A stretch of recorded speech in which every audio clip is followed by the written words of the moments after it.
You used to be a footballer before you were a comic. So we've got a free transfer, which means you're shit.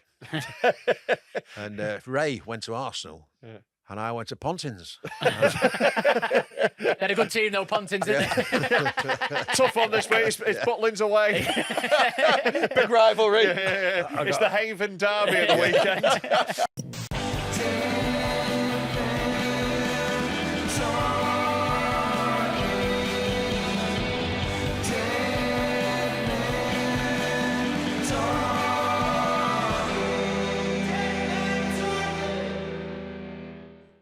The world's best comedy festival, Dead Meat, is back next year. It's bigger, it's better, it's twice as fucking long. We're moving up in the world, baby. It is Friday the 10th and Saturday the 11th of July at Cheshire Showground. Yeah. And tickets are available right now, but only if you are a Patreon. So if you want to get involved, because tickets are fucking limited, head over to patreon.com/Dead Men Talk Pod. There's a 7-day free trial and you can get your tickets now. Get them there. You can come and camp. You can spend the whole weekend with us and it'll be loads and loads of fun. Warning. The following podcast contains extreme language and themes and is not suitable for all audiences. Hello, welcome to Dead Men Talking with me, Rob Mulholland, him a big fat coat boy. We've got little not gay Tom in the corner with his manager Madison. Bin's here. Very excited about today. We've got a guest with us who I would call him a legend if that didn't just make him sound like an old cunt. But it's Mick Miller here. How are we, boys? Yeah, great to see you, nice mate. to be here, yeah. Wherever we are. Yeah, welcome to sunny Horwich, mate. It's a hell of a town. Horwich RMI. Yeah.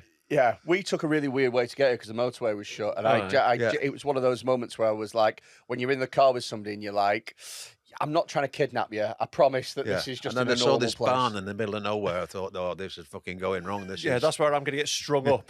Yeah, I took a girl with me to a gig once. She was like, "Oh, I'll come to your gig." And we were like, just started dating. The biggest mistake any comedian can make. Yeah, it was brutal. I knew it would be, but I was like, all right. But then I didn't realise where the gig was, and it turned out it was one of those where it's like, in the a rugby club in the middle of fucking nowhere. We got to go down like a 1-track lane.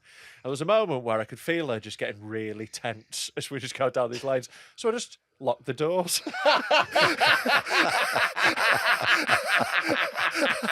thought doubling down on the creepy was the way to make it funny. Yeah.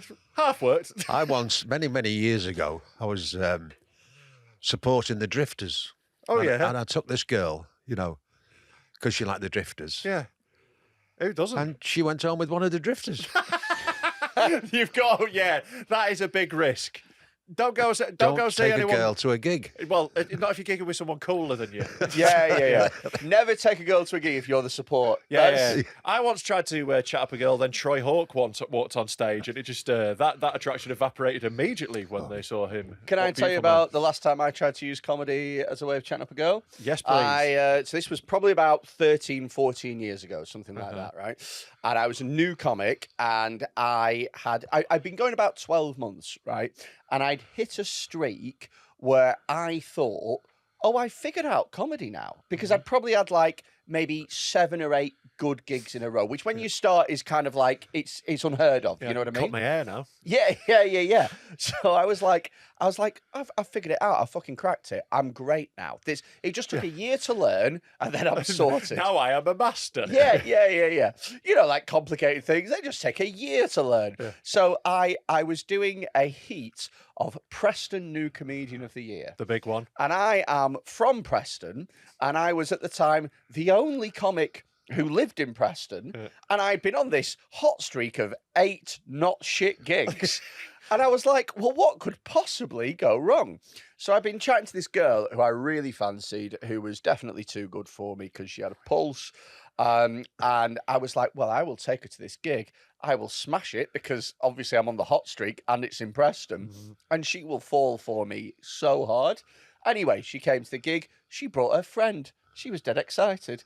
It was a beat the frog type thing, gong show. Get through the 5 minutes, winner at the end. 1 minute 15 I lasted. Getting gonged in front of a date is 1 minute brutal. 15. I did the least amount of time of anybody there. It was absolute pain. Well, I had to walk as you get older, you get better lines, chat up girls, like my latest one is, hi, I'm Mick. I'm 75. Would you like to be in my will? To be honest, that'd work on me, mate. God, I just got an image of that wedding night and it made me fucking sick. What? I'd wear a wedding dress to get on the property ladder. When was your first gig, Mick? How long have you actually been at this? 1972. 1972. As a blue coat. Yeah. I did that for 2 years. And then I got on the circuit, which was, them days, it was the big clubs, where the Shirley Bassey's and Tom Joneses, and you'd support them. Yeah. So I supported. Don't take a date if you're supporting Tom Jones. Jesus. Oh, well, I did them, Shirley Bassey. The Drifters, I did 3 tours with them. Yeah. Tommy Cooper, which was absolutely, Sick. absolutely. Who's the best comic you ever worked with? Monkhouse, I'd say, Bob Monkhouse. Yeah. Was he? Live, he was incredible. Yeah, he was slick, wasn't he? Oh, yeah. Very, you can imagine working in America. Yeah. Vegas, Yeah. which I've done. Oh, yeah. I love how you slipped that in there. Which I've done. Yes. You've got to buy now, mate. You've got to about everywhere. Well, I mean, I've done Staley Bridge, which is often referred to as Staley Vegas. Well, they used to have a club in Luton, which is at the back of an industrial estate, and it was called Caesar's Palace Luton. Honestly. Like it's a chain. Like they've got 4 clocks on the wall where it's like Berlin, Paris, New York, Luton. Yeah, Caesar's Palace Luton. Yeah. It was, What was it like gigging with Cooper? What was he like? he was great because, I adored him, watching him on the telly. So when you're actually there with him and you walk backstage, and you just laugh at the props because you know what he's going to do. Yeah. But he was quite a lonely man. He always wanted a drink. Yeah. He used to tell some fabulous stories. When he was a guardsman, the 6'4". Imagine him with the hat on, Welsh Guards, outside Buckingham Palace. It's 3 a.m, and the sergeant come up and he was nodding, and the sergeant major ran up and went, "Go back," and he went, "Amen."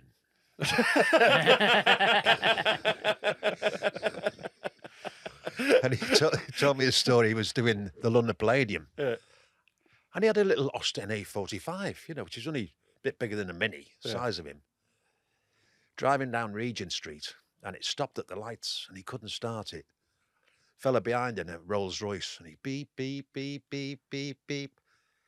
He's flustered, beep, beep, beep. So he got out and he walked back, and this electric window went down. Zzz. And he put his head in this car and his hand on the horn. He went, "I'll do this. You go and start that car." Yeah, funny man. Yeah, what a fucking man. Imagine starting comedy in 1972. Because nowadays, imagine if you had to get to all the gigs that you're doing. Well, you're not gigging at the moment. Imagine if you had to get to all the gigs that you do in a normal week, and you had to rely on a map. Oh, yeah, God, it was the big thing. And doing a double, Good luck. and you'd always get some twat that you go, you know where this club is? And you go, "Well, you're starting off from the wrong place here." Yeah, but this is where I am now. Yeah. In fact, I'm going that way. So then he's in the car with you. Yeah. And then he goes, "It's just about a mile down that road." So I fucking took him home, haven't I? Yeah. He goes, "Oh, And it's not actually here, yeah." Yeah, I wouldn't have managed. But there was also less comedians, so it would have been easier in that sense. There's a lot more now in it. But it was like bingo. You had to follow bingo. Oh, I've done bingo halls, can't- mate. I've had some spectacular deaths in bingo halls. Oh. Do you remember a couple of years ago when there was that run of bingo gigs that popped up? Oh, I remember Buzz Bingo like it was Mate, yesterday. These mate. ones started at midnight after the bingo in this bingo halls. And you know how big bingo halls are? And so there's 600 seats and there are 13 people there, and I'm not made for those crowds. I work very blue. So, we had some incidents. The clubs used to have the bingo. And I was at this club. They'd paid me off 3 times. Yeah. So I don't know why I was back there. Knew I'm going to die my arse. I'm in the dressing room and I'm thinking, Jesus Christ. I know what's going to happen. I'm going to get paid off. Anyway, the bingo machine was there.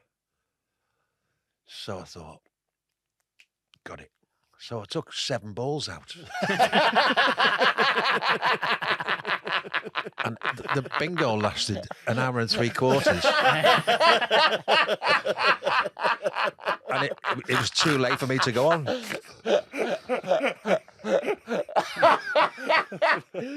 Absolutely hell, class.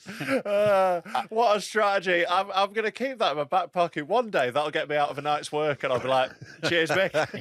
Sabotage it. Yeah. Those Buzz Bingo ones were hard fucking. Oh, God, yeah. Yeah, I don't think I saw anyone have close to a good gig at those. It was They so were hard. rough. It was funny though because it's like any time that a club like a national chain or whatever like Buzz Bingo, you know, they want to back comedy, you go, all right, okay, fair enough.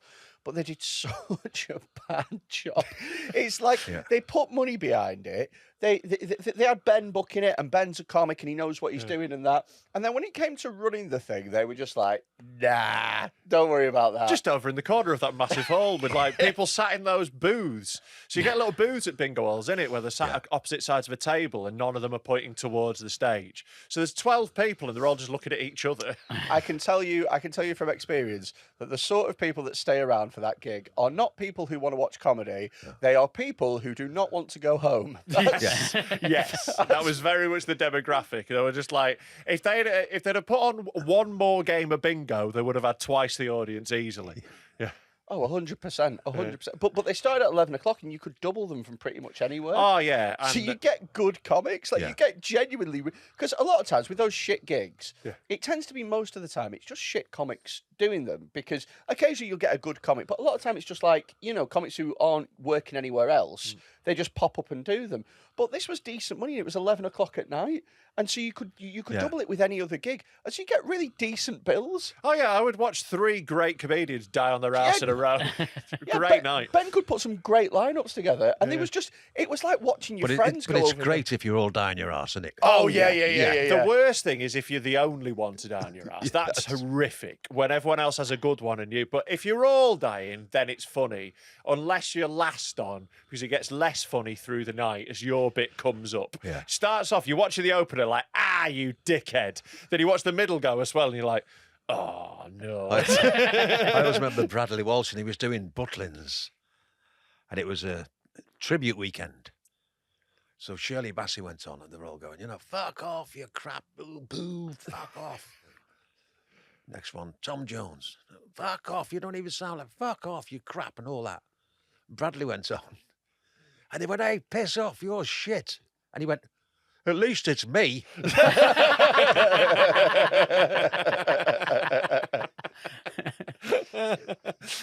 You must have worked with some like mad acts back in like the club days in like the 70s and that. Oh, there was some weirdos. Yeah. There was one. Tommy Cooper, we did the Wookie Hollow in Liverpool. And they had a glass dance floor. It was the stage, you know, it used to come up and down. Like people sat underneath it. There was glass, but different coloured glass everywhere. You know. I'll pay you £100 to get under it for an hour. glass toilet as well. Saudi princes and sit underneath it. It was like, you know, the film with Travolta. Yeah. That thing. So Cooper, and he does this trick, and it's egg plate egg. Yeah. Right? So it's a marble egg, right? So he throws it up, right? Straight through the plate, right? Straight through the purple piece of glass. At the end of the week, the stage manager used to went, Mick, don't go on the pink, purple, orange, and blue, because we've just put a gel in. You know, he did. And they kept saying, will you stand by the same one you did last night? Okay. Smash another one. And there was an act. And he came on and he had the safety pins. And they were in an OXO box. And he took them out, big nappy pins they were. Yeah. You'll find out what they are. Yeah. They've got Velcro now, mate. Put them through his neck, you know. And everyone's having chicken in the basket. Oh. I'd book that act. Yeah. If he wants to do Dead Mate. I'd do him my actor say, you know, them days it was the only thing you get to eat was chicken in the basket. Yeah. Now, can you imagine bringing that 30 years? Have you anything to eat? Chicken in the basket. Well, have you got a vegetarian option? Eat the fucking basket. I've got a question for you. Of all the people that you worked, because obviously you've worked with like fucking everybody, who is there a comedian that stuck out in your mind as somebody who you think this person is absolutely destined for like a massive career? They're going to be amazing, and it just never happened for them for whatever reason. Just didn't happen. I don't know really. I always admired Sean Locke when I first met him. Yeah. And he was incredible, you know. Bit of a hero of mine, Sean. Yeah, Locke. absolutely brilliant. Yeah. I met him twice, both entirely non-comedy related. I met him at a Chelsea game, and I met him when I served him a coffee in Cafe Nero. And I was like, "I'm a comedian." I was like, "I'm a big fan. I'm going to be a comedian." And he was that nice. I was really sound. I was working last night with Ian Stone, and he was telling us a story about Sean Locke. We were talking about new acts asking for advice after a gig. You know, like after they've just died, and it can be really awkward because you don't know what to. Because you're like, I just do all of it differently. Yeah. What you just did, not that. You don't want to be rude, but at the same time, it's you like do want to be rude. This is. Yo, I love it. Tell you one to look out for. Jack Gledhill. Gledo. Yeah. Yeah. He's tremendous. I love Jack. I've been mates with him for ages. Jack has passed out on my floor more times than I care to mention. I think he'll come through. Yeah. He's a great lad. Terrible drinker. Cannot hold it. He absolutely we've had some fucking nights, me and Jack. Well, he brought his dad to see me in Hull. Yeah. Oh, his dad's a ledge as well. Like his dad goes everywhere with him. Yeah, his dad's fucking lovely. Like dead supportive as well. He's such a nice fella. Yeah. But we were talking about Ian Stone was saying that these two lads, right? They'd done this gig with Sean Locke like ages ago. Sean Locke was headlining, and they were like, "Can we have some advice, Mr. Locke? Can we have some advice?" And he just went, "Just give up." Well, he did Ideal. Yeah. And he played like a transvestite that had the operation, but kept the tits. Have you seen it? Oh, you're an Ideal, weren't you? You was an Ideal with Johnny Vegas. Yeah. That's why he's bringing it up. Yeah. Yeah, no, but the audience might not know that, Freddie. It's not just talking about something he's seen on telly. Yes, I'm just letting the audience know that Vic was in that. I was Vegas. I was Johnny Vegas's dad. Yeah. Oh, funny story about him. So he's doing his video in Benidorm. So he said, "Will you come over?" Yeah. He calls me Pop because I played his dad. Pop, will you come over? Yeah. So there was Jason Manford, Dave, Spikey, and myself, and put us in the audience, you know. Well, you know, he does this, this thing with the potting wheel. Yeah. And he makes a phallic. Yeah. So he uses Guinness. So he needs a woman that is shy, So he's trying to get this shy woman. Anyway, he gets this woman. Right, she's got a pink dress on, tits hanging out, long blonde hair. Anyway, she starts and she's cocking it up, Oh, Johnny, I love you, Johnny. Johnny, I love you so much. And he went, "This isn't working, love." He said, "Can you get off the stage? Shouldn't you be back in a hotel wanking an Arab off?"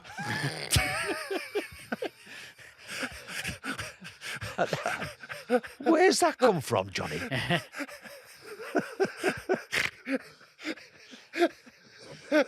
I do that as well sometimes. Sometimes in conversation I accidentally blurt out things that I search for on Pornhub. That's Men! I just want to work for the BBC.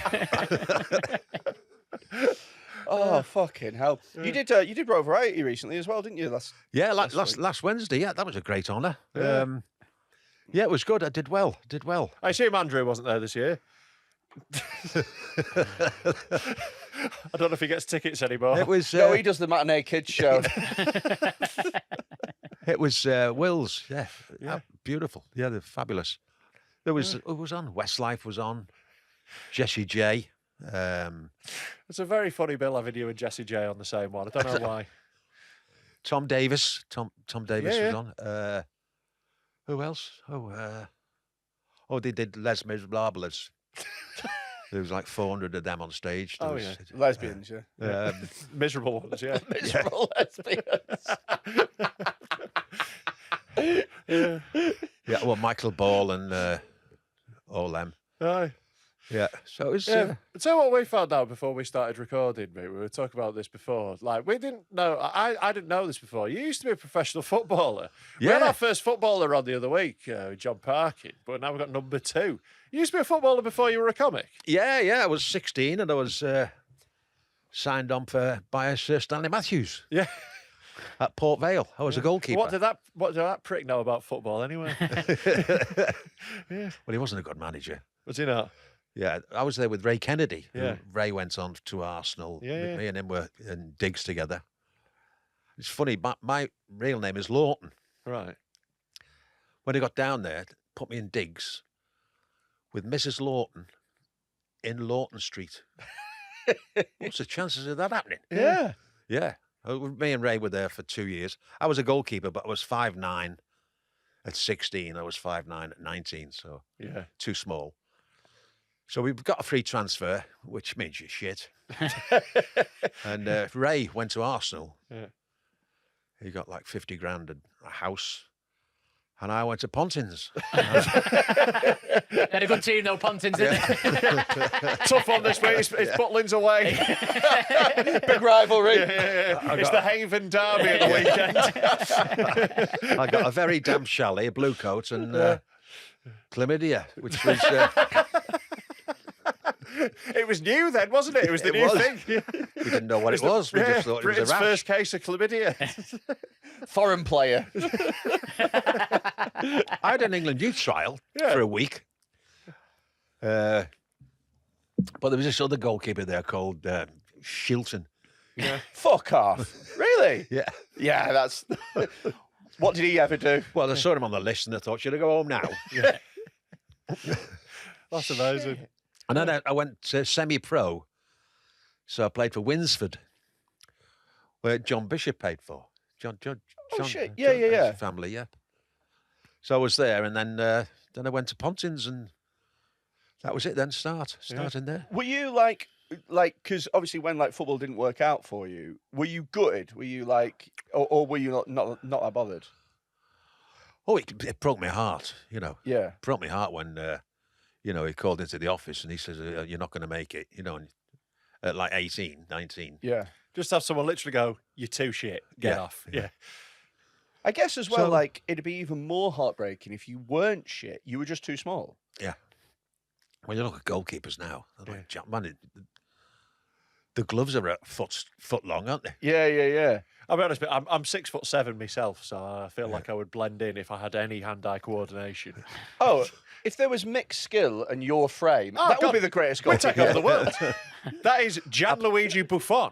I played in when I was in the England youth squad. I was with Tony Curry, so he phoned me up. He knew I'd got in this game, and I was on telly and all that.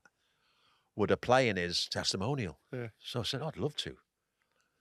So I trained for about a week and walked in the dressing room, and I shit. There was Jeff Hurst, George Best, Billy Bremner, right, all these people.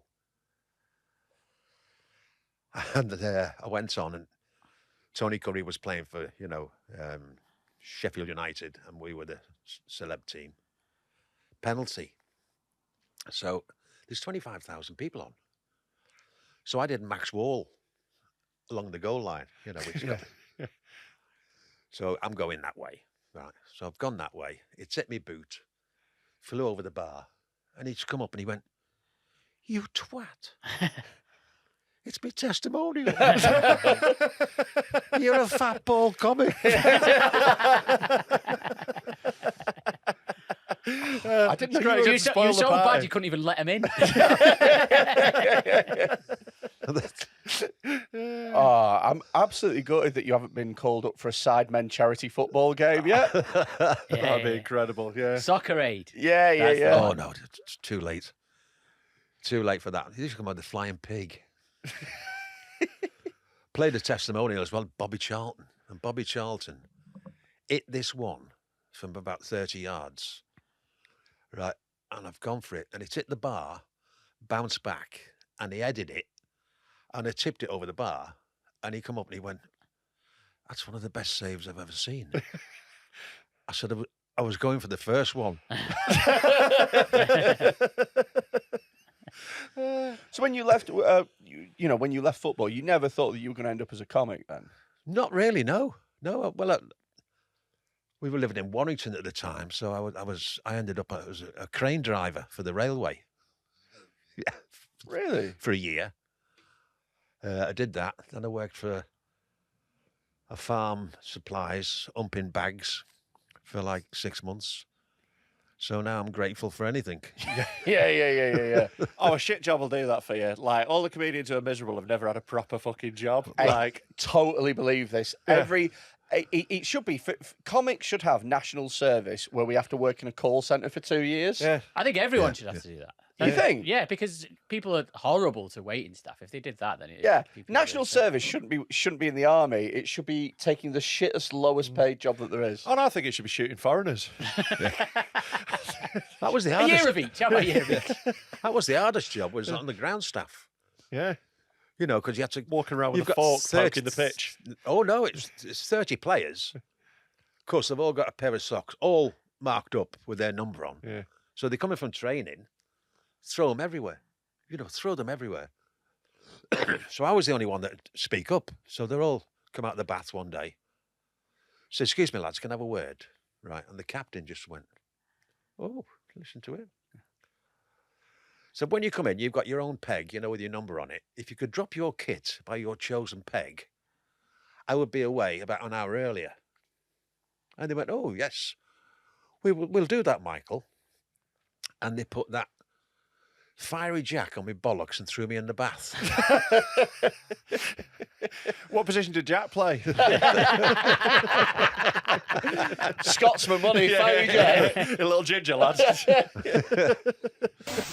Do your friends and family struggle for what to get a sad little loner like you at Christmas? Do you struggle to find any joy in anything that isn't this podcast where awful people shout rape jokes at you? Well, we've got a solution for you. We're now offering annual memberships on our Patreon, so why not tell the people in your life, don't get me a shitty mug that I don't want, don't get me a stocking full of crap, get me an annual supply of the finest bigoted comedy available in this country at patreon.com/deadmentalkpod. That's a year subscription, and we'll even give you a cheeky little 10% off. Oh my God, that's so generous. And here's a little sample clip from a recent Patreon episode.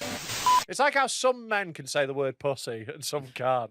Some guys go, like, they'll say the word pussy and you'll be like, no, Yeah. not you. No. You've got to call it vajayjay. You've got to call it a noo-noo. A flower. You call it a front bum. You only get to call it a pussy when you've desecrated several.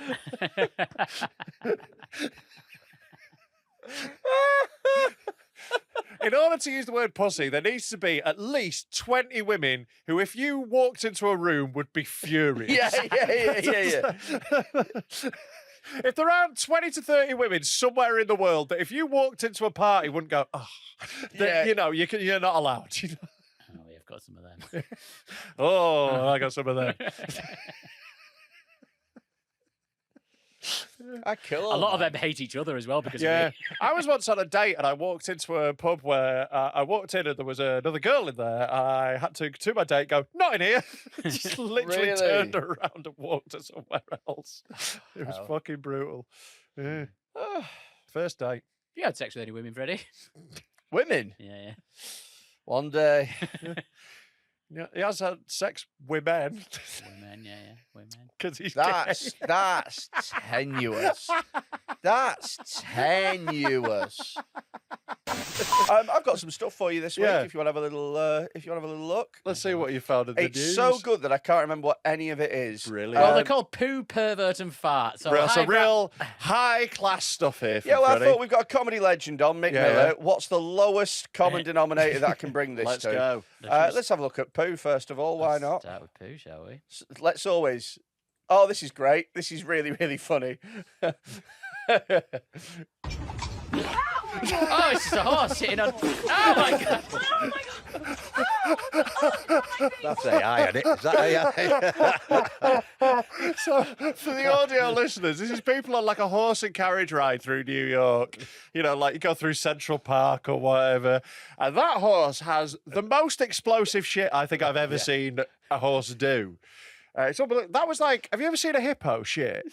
Oh, yeah. Yeah, it was like that, isn't it? They flick it everywhere. They don't do, yeah. It's like a motor thing. Like, if you go on YouTube and put hippo poo in, there is a specific video that I have watched 3,000 times. It's that one right there. We've already watched it on this Oh, laptop. yeah, I'm sure I will have shown you this before. Here we go. Oh my gosh, they're right now.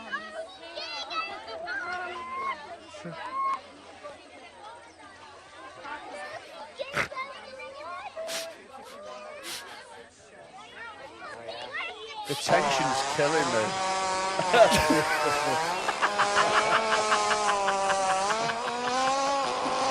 Like a chainsaw. It sounds like a strimmer, doesn't it? My first Edinburgh, I had a QR code on the flyer that when you scanned it, went to that video at the exact moment the hippo shit. It's so counterproductive to tell it to you. I know. You're spending hours handing out that video. I'm so bad at marketing because I always find it funny to do something awful. That's why I put Tom Binns as my picture in the Edinburgh brochure that year because it was Well, funny. horses, Yeah. theirs usually comes out like them berry black puddings, doesn't it? Yeah. Yeah, It's like a goo pot normally. It's nice. But that's the thing, like normally horse shit, not that bad. It's normally, it's just all grass. It plops in a nice, neat little disc. That was runny. That horse has got into something it shouldn't have done. Can we have a little look at that first one again, please, Tom? I'd like to see the consistency I like the again. idea that the horse is fuming that he's having to carry these two lazy bitches around. Right. And he's like, do you know what? Yeah. It's time for When's some it your payback. turn pulling? Yeah. What do you reckon it's the horse's first day?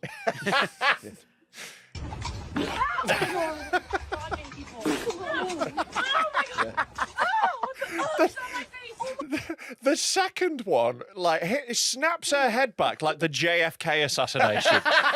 It's just like, it rocks her neck. She's going to have whiplash. You know, the Blackpool Landows, Yeah. And obviously you get a lot of drunks in Blackpool. And there was one, and the Landau driver, he's outside the tower. And he's feeding the horse. So, put the bag over its head. Yeah. And this drunk stood there and he went, "You won't get that horse in that bag."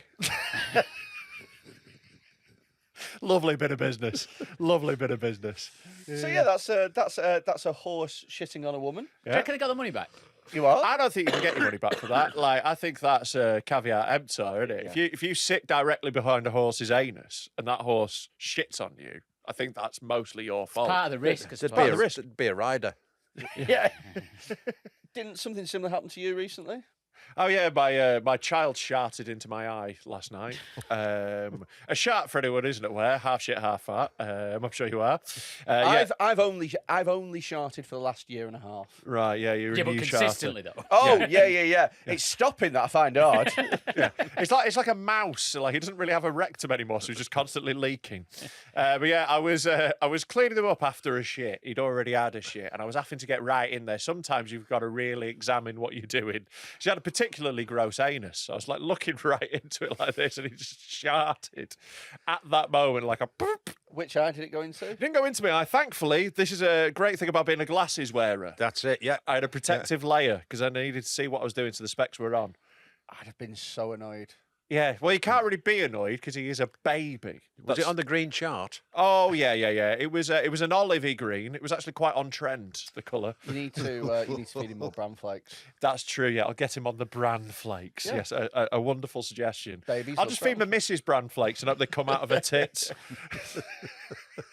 He's already having the milk, isn't he? Yeah, exactly. Yeah, that's it, yeah. Exactly. Yeah. Yeah, I'm squeezing her into brews at the moment. Does anyone want a disgusting latte? Have you tried tasting I it? haven't tasted it yet. I will do. She hasn't started pumping yet. So when there's like bottles of it lying around, naturally my curiosity will get the better of me, I'm sure. How's Mary Beth holding up? Doing very well. Yeah. Everything's good. Yeah. Is she pulling her weight? Yeah, she's doing some stuff, It's mainly me, obviously. I thought it would you be. know, Yeah. I thought it'd mainly be Mulholland that steps up to this task. Yeah. She's got the tits covered. I'm doing everything else. But that was very good. But like, literally nothing happens at the moment. I was like, I'm off to do podcasts today. She was like, is that a week already? I was like, I know, nothing's happened. We've just been in the house doing the same thing over and over again. But, you know, it's nice, wholesome. Really? Yeah, most of the time. But then occasionally, I want to do a Chris Benoit on the whole house. Do you? Yeah. Occasionally, it gets very intense. So I was getting shit in the eye. That'd be That bit I just found very funny, to be honest with you. That really cheered Well, me you're up. the kind of person, right, Yeah. who could get shat in the eye Yeah. and go, well, this is a laugh. Yeah. But then you could not find a spoon Yeah. and have a meltdown. Yeah. Like, big things don't faze me at all, but tiny things will send me furious. Yeah, absolutely. Like, losing my keys will make me way more angry than the death of a parent. I mean, especially if it's the dad. Yeah, if it's the dad, it really makes no functional difference to my life, to be honest I with you. lost him ages ago. If only I'd put an air tag on him. What else have you got, mate? I've got another couple of things as well. I can't remember what they are. Brilliant. Strap in. This one's called Pervert. That's fun. Yeah. A binman was caught on camera punching a naked man who was cycling in a charity event after mistaking him for a pervert. So, guys, just cycling down the street with no clothes on. The problem is, right, if you are in a charity naked bike ride, you need to stick with the group.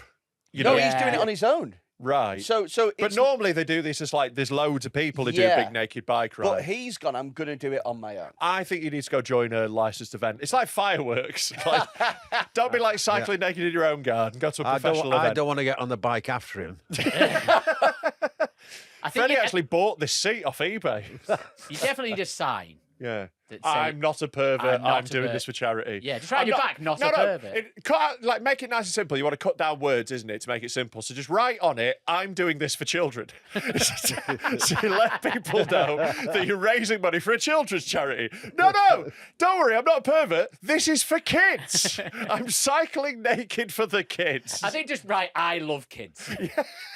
Just write children on your back. Or if you really like them, I love fucking kids. I fucking love kids. Yeah. Something like that, yeah.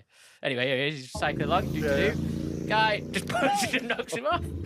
Right. I don't think the fact that this guy's a binman is relevant. It's just a guy on a scooter at this point. Yeah, that's true. Can I tell you where I'm at with this? And I think it's... So at first I was like, that poor man being punched in the face.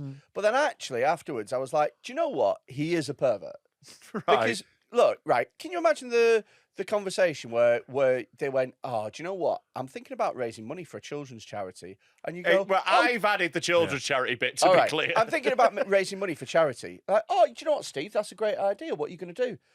I'm going to ride naked through the streets on a bike. You're like, okay, well, why don't you bake some cakes? Why don't you just ride a bike? Yeah. People do that. yeah, but you're not giving money to that, are you? I've got for a cycle round town. It is if it's a very long bike ride. Yeah. I'll give money I for don't that. like people raising money for charity by doing things that they want to do anyway. I don't like that. And this seems like the kind of thing that he's always wanted to do and he's never had an excuse for it. I just don't think nudity is inherently sexual, and I think it's What? I think it's weird that you've looked at that fat naked man and gone sexy. Sorry, you don't 'Cause he's think gay. nudity is inherently sexual? No, you can be naked without it being sexual.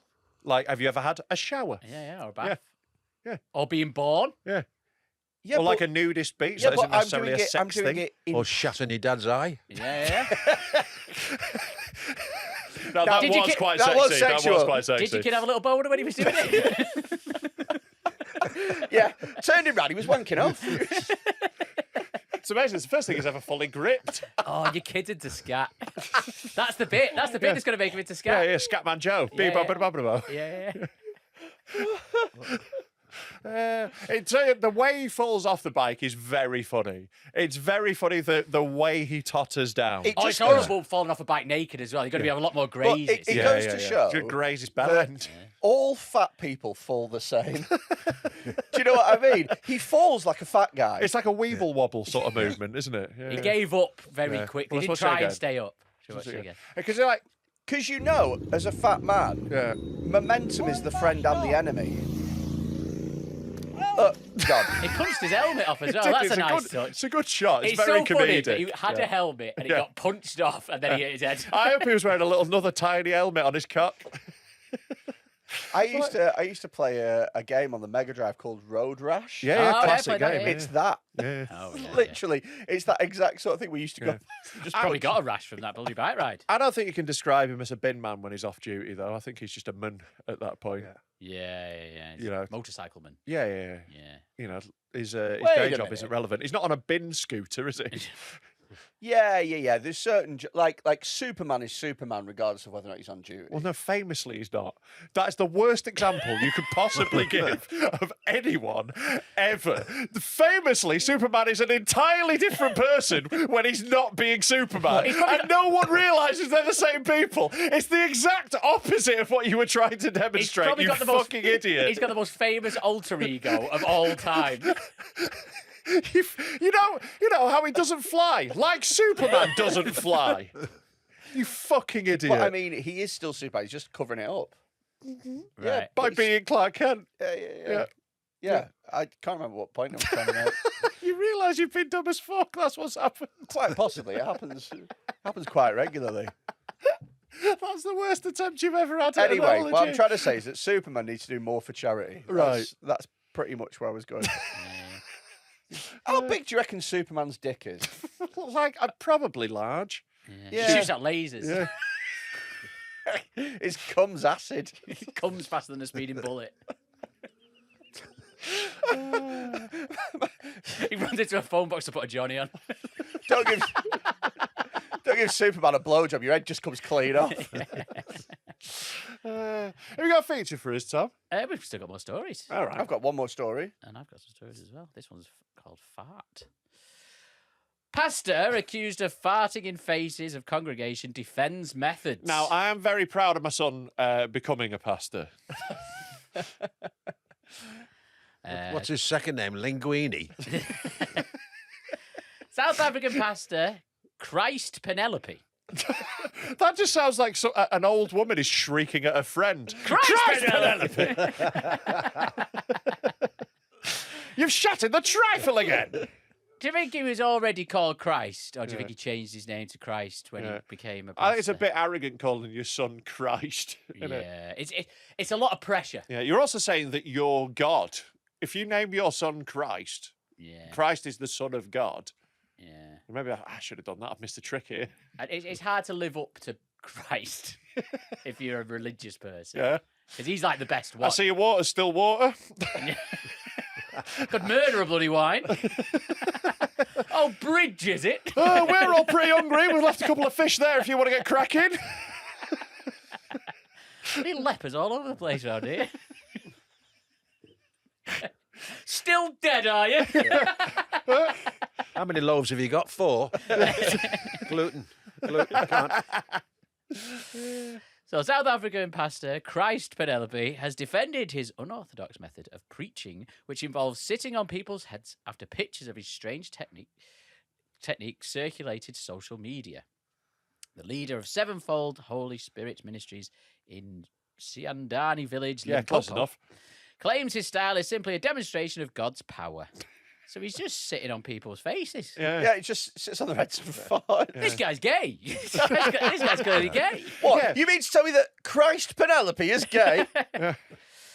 However, some members of the congregation haven't taken so kindly to Penelope's form, with one attendee complaining, "When we come to church, it's because we need prayers, not to be farted on." Sorry, I assumed everyone who was going knew that was what was going to be going on. I assumed it was like the Limpopo Church of Farts. But no. Yeah, that's Limpopo, yes. But it's very funny that there's loads of people who are going, time for a normal day at church. And he's just surprising him by farting on him. I wonder what hymns we will sing today. It's Sunday. Let's go and get farted on. Wear your best clothes. It's awful as well that someone will fart on your head and then pass around a tray and ask you for money. Feels extra degrading, doesn't it? Our farter. They say You're our getting father. worse. They say our father, but I said our farter. I see It what you- sounds like it, Yeah. but it's about farts. Yeah. Shite, Jesus, shite. I don't get that one. All right, shine, Jesus, shine. It's a Shine. hymn. Yeah, It's a hymn. It's a hymn. It's a hymn. Good. Yeah. I'm an atheist, thank God. Yeah. You just get farted on for the laugh. You better not be doing this for Christ. Penelope explained it started with Master Jesus when he stepped on Peter. Sorry, does Christ Penelope also refer to himself as Master Jesus? If Christ Penelope isn't a grandiose enough name for you. No, I think he's talking about Jesus. Right, But he's called him Master Jesus because it's kinky. right. No, it's 'cause Would it be he's- better if it was a woman? Yeah. I mean, yeah, ideally, yeah. But Master Jesus is in the house to rock a dope rhyme. It is the demonstration of God's power. Just like God made Adam go into a deep sleep, it's a similar thing. God did anything with the body of Adam while he was on the ground in deep sleep. He was not feeling anything. So is he saying that when Adam went to sleep, it was like when someone passes out at a house party? Two dicks on his face. Playing buckaroo on him, shaving his eyebrows off and putting fucking toothpaste in his hands. The Bible doesn't say anything about Adam saying, God, you are hurting me. Right, sure. When they wake up from the deep sleep, they will tell you that they didn't feel anything. It is showing the power of God, and those who needed healing are healed afterwards, and others get to manifest at that moment. Yeah, I think that when he goes, you didn't feel anything, did you? And there's like 1,000 people watching. You go, no, I didn't know you were sat on me head. Imagine having this. You go to church, a man farts on you, Yeah. says it's Jesus. Yeah. Imagine going away and being like, that checks out. Yeah. That's all. That seems reasonable to me. I think that stupid people deserve to be farted on. I Right. mean, the whole thing isn't very reasonable, though, is it? The whole thing of religion, anyway. So they are gullible. So, Here we are. Bill Hicks has arrived. but they are. They're the easiest people to trick. Yeah. Religious people. You're the easiest person to trick. Yeah. Yeah. So I'm so religious. Have you ever been religious? No, maybe when I was like 5, because I was in a Church of England primary school. Yeah. But that's it, really. Yeah. Your mum's religious, isn't she? Nah, not really. Like she was an RE teacher, so she was interested in. She's farting the theology. kids. Yeah. Just My, loves my farting. dad was a steward of a Catholic club, and he was a Protestant, Yeah. and it was so funny. Some When they got- harsh regulations in there. when they got a new priest, he'd come home, and my mum's Catholic. You know, she was like, "What's a new priest like?" And he'd say, "Pisshead like all the others." She'd go, "You can't." To be fair, Pisshead's a pretty good draw. Funny story about my dad. First time I did the London Palladium, and he was a steward of a Catholic club. I said, "Dad, I'm at the London Palladium, so get you and Mum and come down and watch the show, and I'll put you in a hotel. When is it?" I said, "It's the 4th of October." He said, "Oh, can't." He said, "It's the final of Open the Box." True story. Good to know your place in the pecking order, isn't it? I put a comedy show on once at Frog and Bucket. It was like a panel show that I was trying to make a pilot for. And I invited loads of mates who needed an audience there. And I invited my mum and said, "Do you want to go?" And she went, "No." I said, "I promise it'll be funny." She went, "I don't like laughing." I don't like laughing. Yeah. Well, you know, with you as a son, she never had to. Yeah, To be fair, she doesn't like laughing. I imagine she'd be safe at your shitty fucking thing. it was good. That it was a good show. Was it? Did it get made? The pilot didn't get made, no, but it had some interest. Oh, it had some interest. As we all know, that means loads in showbiz. Yeah, but no, it did get made at the end. But Like a fat woman at the end of a fucking nightclub rave. It had interest. We got a feature for us, Tom. yeah, we could do cut of the week if you Let's want. do it. Are you a fan, Mick, of terrible, terrible features? Yeah. Well, Brilliant. you're going to fucking love this because this is still going. It's time for Cunt of the Week.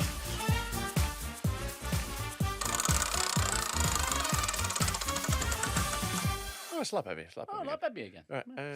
I'm going to tell you 3 stories that have been sent in by our listeners and viewers, and we are going to decide who in those stories is cunt of the week. And the winner gets a little badge that says cunt of the week, and the losers get a much bigger badge that says no badge for this guy. It's a great feature.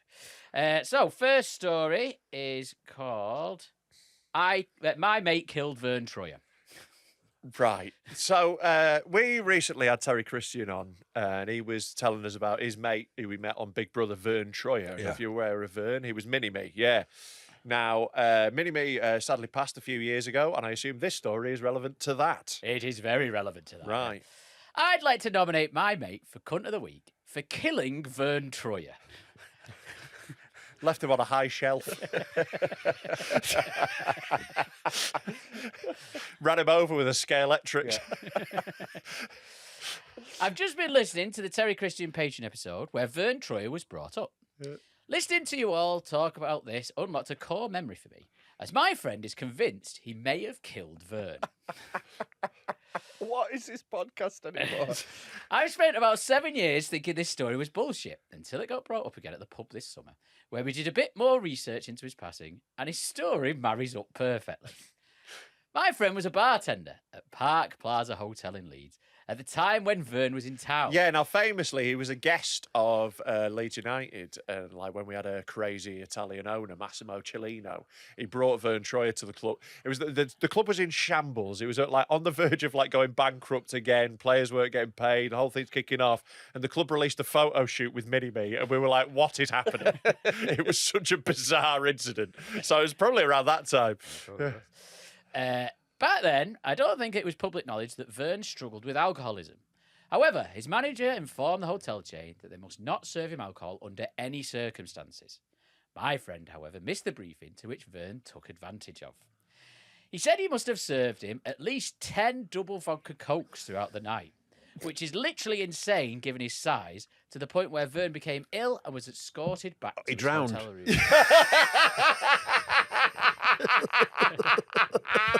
His manager was furious as he missed a public appearance the following day due to being quite ill. He was in the UK for a few more days before flying back to America, where there was radio silence, followed by a statement regarding his illness, which was only a week or so after he was being served copious amounts of alcohol by my friend. To this day, he tells the story word for word perfect and with a genuine look of guilt on his face. As mentioned, we didn't believe him for a long time, so we finally dug around on the internet when one of us checked Verne's Instagram. On this, you can see an almost identical timeline of his events following on from his death. I think it is quite likely then in that case. I think that could be true, you know. Yeah. Yeah. Yeah. But at the same time, I don't think it's the guy's fault. Like, Oh no, I think he needs to realise if he's been working in a bar for any amount of time, you've killed hundreds of people. Like loads of alcoholics have died as a result of your actions. So don't worry about this tiny one. This is only half points, if anything. Yeah. Yeah, there he is in Leeds, and then his Instagram next is of him dead, basically. Yeah. So, yeah. Sorry, did he post a selfie when he was dead? No, it was like thoughts and prayers. Yeah, for yeah, yeah. Verne Troyer. Yeah. Like, I don't know if we can draw a direct. I think this guy's being pretty arrogant. Like, if you know, Mini-Me had alcoholism and was dying anyway. You know, like it's not you're not part of this story. He could have gone to another bar. Yeah. also, how long do they usually live? It's like the batteries on a Furby, isn't it? If you get it through to February. I mean, Verne Troyer, he must have been 50. Yeah. They don't usually live to 50. Yeah, I can't remember seeing one in a retirement home. Oh. Google it. How long do dwarves live? Because when they got older, did they shrink a bit? That's how they die. They get smaller and smaller and smaller. And then one day they just go. For most forms of dwarfism, life expectancy is normal, All right. with proper medical care to manage symptoms. Well, However, where are all the old dwarves? some specific types of dwarfism can result in a shorter lifespan. Because they're short. Where are all the old dwarfs? That's a very good Where point. are all the old dwarves? Yeah. If you're an old dwarf, right? Where are you? Well, I've just decided what I want to do with the rest of my life. I'm going to open a tiny retirement home. You managing that Me, would a be ridiculous. 6'7" man who runs a retirement home for elderly dwarves. And what I'm going to do is, when they fall asleep, I'm going to put a little red hat on them and give them a fishing rod. And I'm going to be greatly amused. He's like a giant. Yeah, I'm going to be putting in little tiny catheters. Grow a big long beard as well. You got to have a big long beard. Yeah, yeah. Like Gandalf. It would be dead funny if they've got like dementia and that, they're a bit confused. They're like, why are you so big? It's like, I'm not. We're the same size. You guys are just getting smaller. Because you're old. That's what's happening. I'm going to keep walking into rooms and go, Christ, how far away are you lot? I always remember, you know, what was his name? R2D2, Oh, yeah. Kenny Baker. Yeah.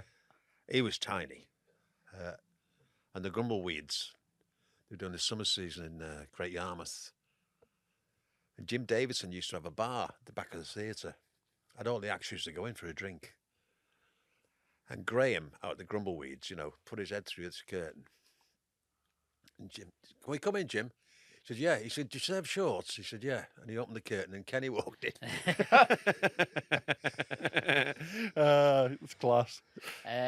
Yeah, so back to the story. Yeah. I think he probably did contribute to the killing Yeah. of Verne Troy, but he had no idea that he was an alcoholic. Sure, but I think you shouldn't serve a dwarf 10 doubles. I think a dwarf should be on singles for a start. As soon as a dwarf orders a double, it's like, no. A dwarf should be on shots, but you should drink them like that. I think a good rule of thumb for a bar is never serve a dwarf a double. Yeah. Peter Centimetre, the dwarf in my town, who I've told you about before, he used to drink singles, I'm sure. And he was definitely on the half pints. Maybe that should be a rule, and tall, just based on your height Right. for every drink, for everyone. So I'm getting served yards of ale in every pub I go in. Yeah. Yeah. Yeah. I can only drink out of those giant horns you get on the back bar. Yeah, maybe. Solid plan. Right, next story. Yeah. I don't think he's a cunt, by the way. I don't think he's a cunt, but it is a funny story, isn't It is funny. It is fucking mad that you were that close to Mini-Me dying. It's a great line to have in a conversation. Yeah. Do you know I killed Verne Mini-Me? Troy. I killed Mini-Me, yeah. Yeah. It would have been great if, obviously, it would have been great. I've just realised the sentence I'm about to say, not the best way to set this up, but wouldn't it be funny if Verne Troyer had been accused of sexual misconduct and they had to do a Mini-Me too? You've been looking up skirts, haven't you? That's just where I stand. His apology said soz. It was a Mini-Me too. I thought it's short for sorry. Yeah. What's that short for? Because we've got little legs. Right, next story. This one's called One-Legged Veteran. Am I a cunt, or is a one-legged spaz a cunt? Brilliant. Here we go. Back to what we know. I am ex-army, and I was out drinking on Remembrance Sunday. All right, try to forget. Never forget. As I got more drunk, I saw a man with one leg and found out later it happened in Afghan. I asked, One of the leading causes of one leg amongst men in this country, I would say, the Afghan War. yeah, have I mentioned before that there's loads of people in Northern with one leg? Right. Like so many more than you would think. You've not done a survey, though, have you? No, but every day. I don't say every day. I'd say every 10 days. It's He wild. realised how much he overranked that. You were going to say every day you see a man with one leg. Yeah. And that's nuts. That is nuts. But I think Unless it's the same man. yeah, he lives upstairs. Yeah. Keeps going in circles. He can't get out of my lobby. No, I'd say every 10 days on average, Yeah. I see a different person with one leg. I in want all you the to keep a different tally from now on. In your phone, every time you see a person with one leg, I want a date. I want a Okay. proper record from now on. Okay, And well ideally, photographic evidence. I'll take photos to make sure they're the same. I've been the same fellow with 10 different legs. He just keeps changing it out. One day he's got like a can dancers. He's got a Nike on one day. And Is he just changing shoes, Tom? Maybe, yeah. I find it hard to look at people's faces because I'm so short. you Sure, see, sure, so, sure. So I recognise it by the legs. You're very much a single drinker, aren't you, Tom? Very much so, yeah. Anyway, so this guy's got one leg, and I put it Afghan. I asked what support he gets, and he told me he got a new car, all paid for from the government. I then asked him for a lift, as the tax I pay went to his new car. He went sick at me. This may be because of the drinks or the PTSD. Yeah, there's a lot of flashing lights in nightclubs. That could have set him off. So am I a cunt expecting a free taxi for a car I paid for, Or is the other guy? or is the one-legged spaz a cunt for not giving me a free lift? To be clear, can we rephrase one-legged spaz to injured military veteran? Yeah. Like, I think that's an important distinction to make there. Also, like, what are you expecting of this guy? So that just anyone at any point can go, I've paid a bit of national insurance, get me home. Plymouth, please. Congratulations. Good news and bad news. Good news, you got a new car. Bad news, you now work as a taxi driver for everyone. Free. Forever. Everyone gets one. Everyone gets one. Well, are you going to get home? I think it should only be pregnant women, like peeing in a policeman's hat. What? You know that thing of like, pregnant women are allowed to pee in a policeman's hat? That's not true, is it? I think it's a myth. But it's Well, maybe a few of them used to do be miss. Not that big, those hats. I was genuinely, I was trying to get my missus to do it often. She was like, no. And I was like, go on, piss in his hat. It's like, if I got pregnant, I would definitely be pissing in police hats. That's all I'd be doing. I think it comes with the time when they had helmets, but now they've just got hats. I know, It's it's not really even that funnier. useful. They've got an absorbent hat. I'd piss on the top of it. Just turn it over so it's just draining off it. Yeah. Have you ever pissed at a policeman's hat? Let us know. Yeah, just be like, no, I don't want you to take it off. Yeah. Yeah. So something, I don't know, there's something about if I've got a baby, I'm allowed to piss in your mouth. Something like that. I'm just going to walk up to him with my newborn and it's fucking hanging off me. Also, they can shit in Beefeater's hats.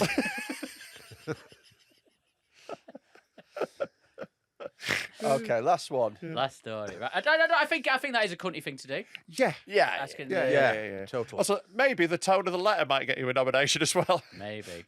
Right, this one is called Homeless Water. Brilliant. Today, I helped a homeless cunt. I was walking into Tesco before catching a train, and a homeless bloke sat outside and greeted me, to which I greeted him back, before carrying on into Tesco.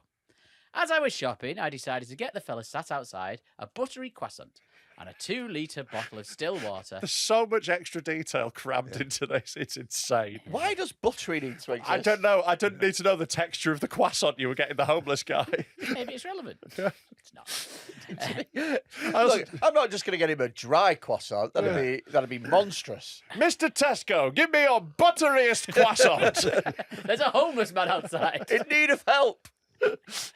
And a 2-litre bottle of still water, as I thought the fella might be hungry, and he didn't have any water next to him. He seemed like a sound bloke. After paying, I went outside and gave the bloke the water and croissant, to which he responded, I'll take the food, but I'll leave the water. I don't like water. I then said, OK, fair enough, and walked off with the water in hand. What human being, let alone homeless bloke, doesn't drink fucking water? Right. I think he probably drinks cider. Yeah, probably. Yeah. In my experience, that's what they have. Yeah, that's what they have. Yeah. That's the thing, isn't it? Yeah. And yeah, buy him some cider. Yeah. It's rubbish being homeless. Yeah.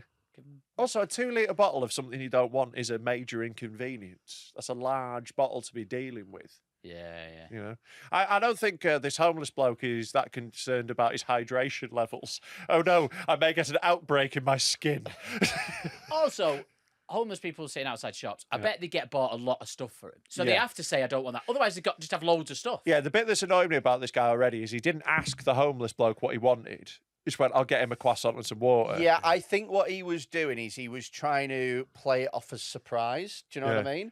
Like, Never I've got surprise you the homeless. They're flighty. Yeah. Unless he didn't know what a croissant was. Yeah. He probably wanted a balm cake. Yeah. Oh, this is so buttery. Oh.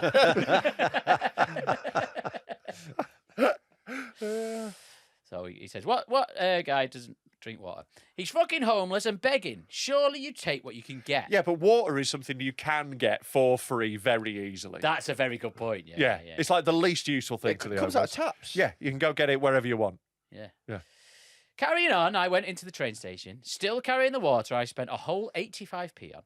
And then before boarding my train, emptied out the water and binned the bottle. It would be inconvenient to keep with me, and I already had water. Oh, yeah, hold on. Would it be inconvenient to have a massive bottle of water that you don't want? And this guy's going to a building. The bloke he was giving it to in the first place has to just carry it around the world where he lives. Forever. Endlessly. He can't go put it in a cupboard. He hasn't got a fridge to pop it in. Do you know what? He's got to put it on his dog. I've never given to the homeless before, but now I'm going to give them gallons. Yeah. of water. Just I'm start giving going to give him cupboards. Yeah.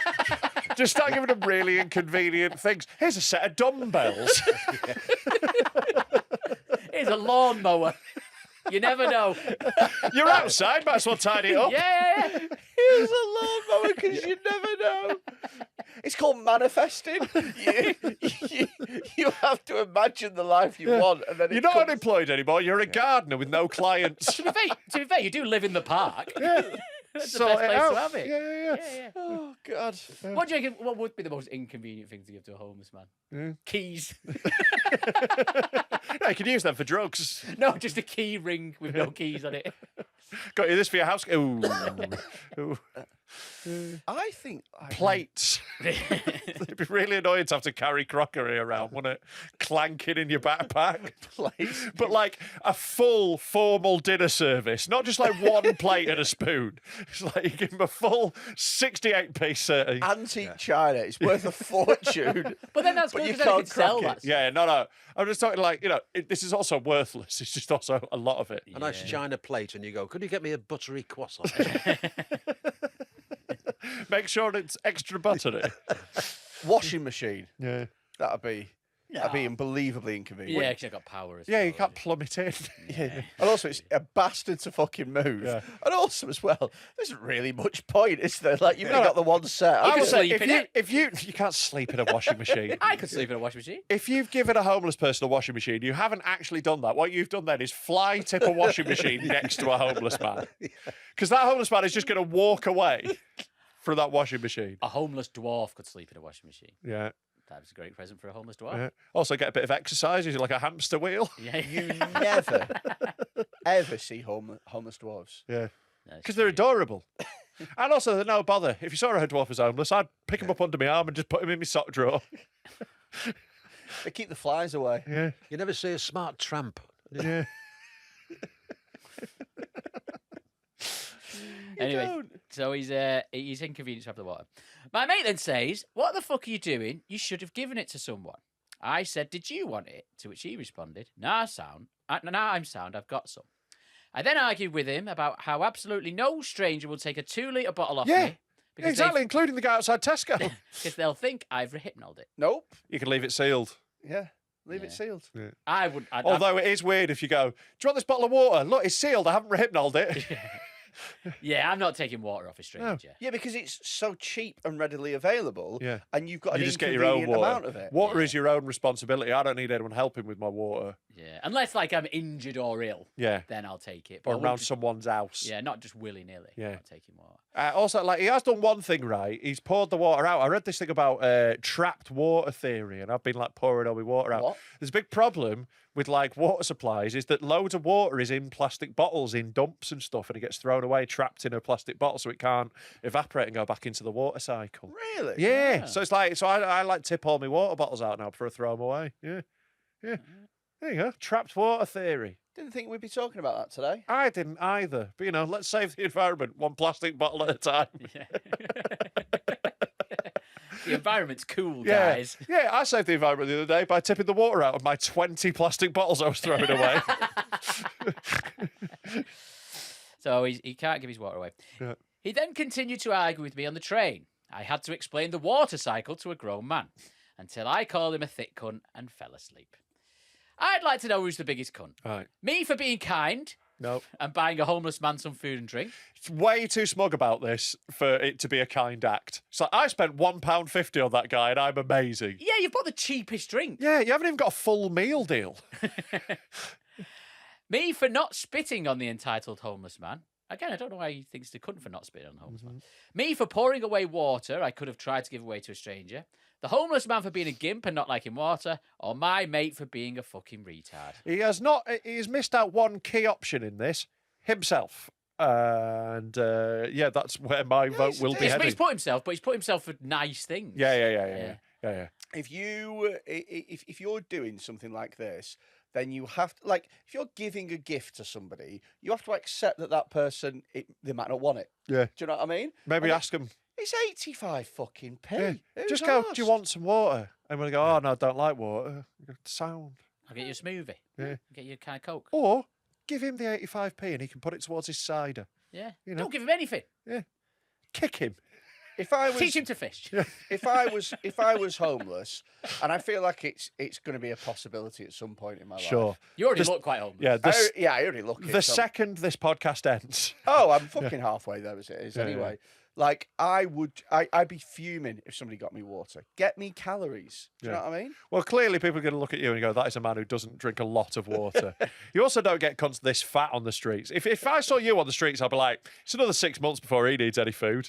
We'll be absolutely I sound. remember doing a gig in Belfast, and I was staying in this hotel, and it was the Europa, the most bombed hotel in the world. What a claim to fame. Every time it gets bombed, they just change the name of the hotel. Right.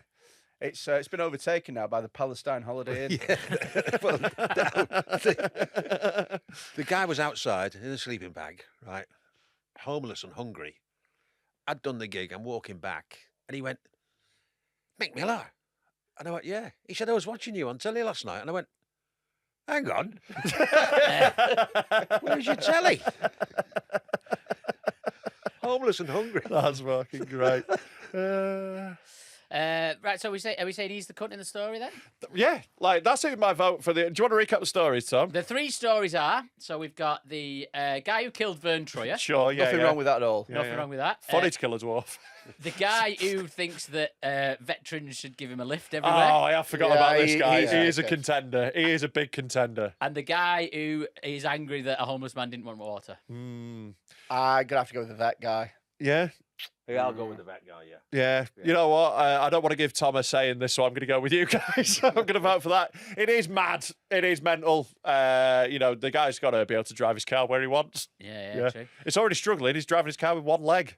Yeah. Yeah. Right, the guy who hates veterans, apparently, you've won yourself a badge. I will say the guy who bought water for the homeless guy was a close second this week. It was Yeah. a tough one. It was a It's tough mad how one. somebody killed someone. Yeah, and didn't even get a look in. They were nowhere near No, me. because the other two were very mildly annoying. Yeah, yeah. There you go. Yeah. Right, well, there you've won a badge, and the other guys, you've also won a badge. So everyone wins badges. That's good.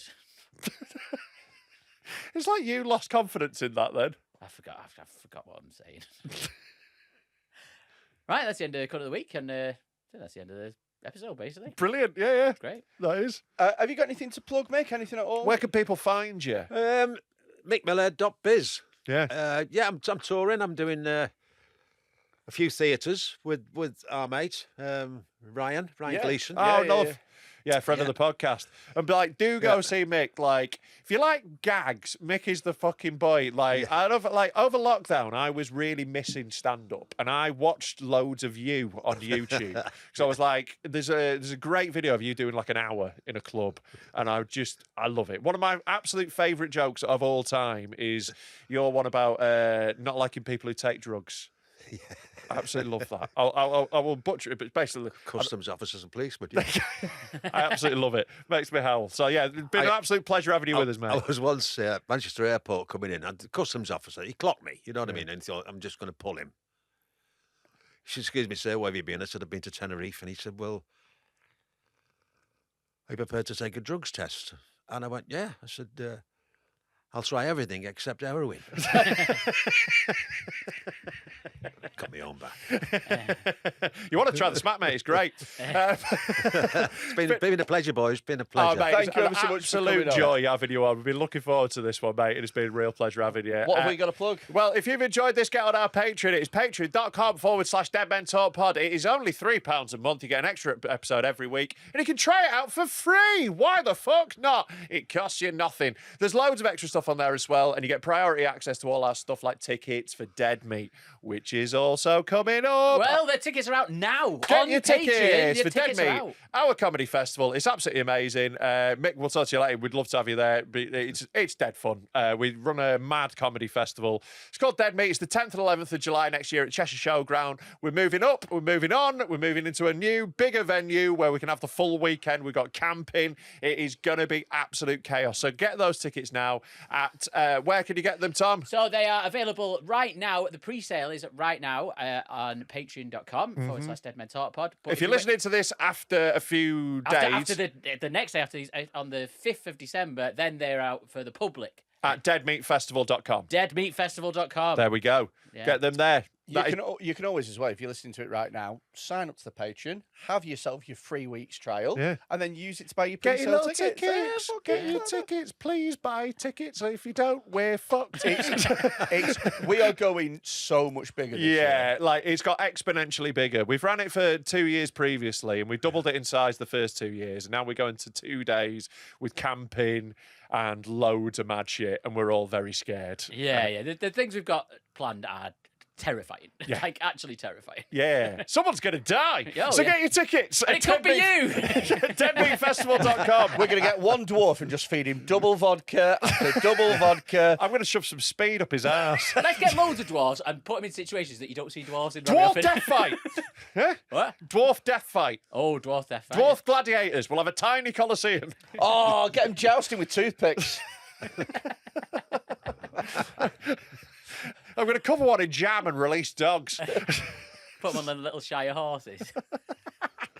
Little Shetland ponies. Shetland ponies. Why is that not a thing? I'd watch that all day. Yeah, right. We need to talk about Deadbeat. Hello, dragons. I'd like 100 grand for dwarf jousts. Look, if anybody knows 50 to 100 dwarves, get in touch. I don't think there are 50 to 100 dwarves. There are. There definitely are. Yeah. In the world? Yeah. No, in the country. There's 7 in every panto.